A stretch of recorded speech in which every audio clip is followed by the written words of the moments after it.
Sevens Golden Diamonds, Ermalur, Vadadala. തൊഴിലാളി കർഷക സംഘം കാർഷിക പഠന കേന്ദ്രത്തിന്റെ നേതൃത്വത്തിൽ കാർഷിക മേഖലയിൽ പ്രായോഗിക പരിശീലനം നൽകും. എഴുപുന്ന കേന്ദ്രീകരിച്ച് പ്രവർത്തിക്കുന്ന തൊഴിലാളി കർഷക സംഘം കാർഷിക പഠന കേന്ദ്രത്തിന്റെ നേതൃത്വത്തിൽ കാർഷിക മേഖലയിൽ താൽപര്യമുള്ള യുവതീ യുവാക്കൾക്കും മറ്റുള്ളവർക്കും പ്രായോഗിക പരിശീലനം നൽകുന്നു. ഓഗസ്റ്റ് 15 മുതൽ 30 വരെ തിരുവനന്തപുരം ജില്ലയിലെ പൊന്മുടിക്ക് സമീപം വിതുര ഗ്രാമത്തിലാണ് 100ാമത് പഠന ക്യാമ്പ് നടത്തുന്നത്.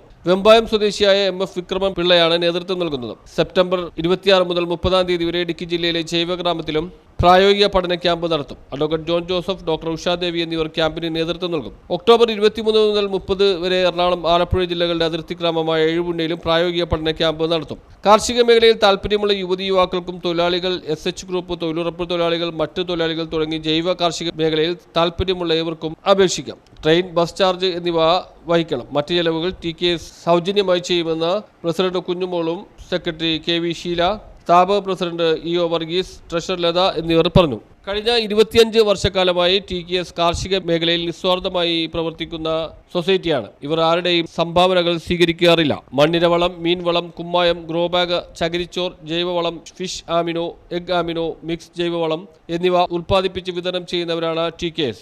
പച്ചയിലക്ക, ഇലത്തേയില, കാട് ചെറുതേൻ എന്നിവയും TKS വഴി ലഭിക്കും.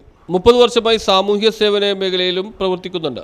ജൈവവളങ്ങൾ ഉൽപ്പാദിപ്പിച്ച് വിതരണം ചെയ്യുന്നതിലൂടെ തൊഴിലാളികളുടെ സൗജന്യ സേവനങ്ങളാണ് മുതൽക്കൂട്ട്. കൊറോണ കാലത്ത് 3.5 ലക്ഷം രൂപ മുടക്കി അണുനശീകരണം നടത്തിയത് ഏവരുടെയും ശ്രദ്ധ പിടിച്ചുപറ്റിയിരുന്നു. നിപ്പ രോഗ അണുനശീകരണവും നടത്തുവാൻ സംഘടന ഉദ്ദേശിക്കുന്നുണ്ട്. News bureau, Ezhupunna.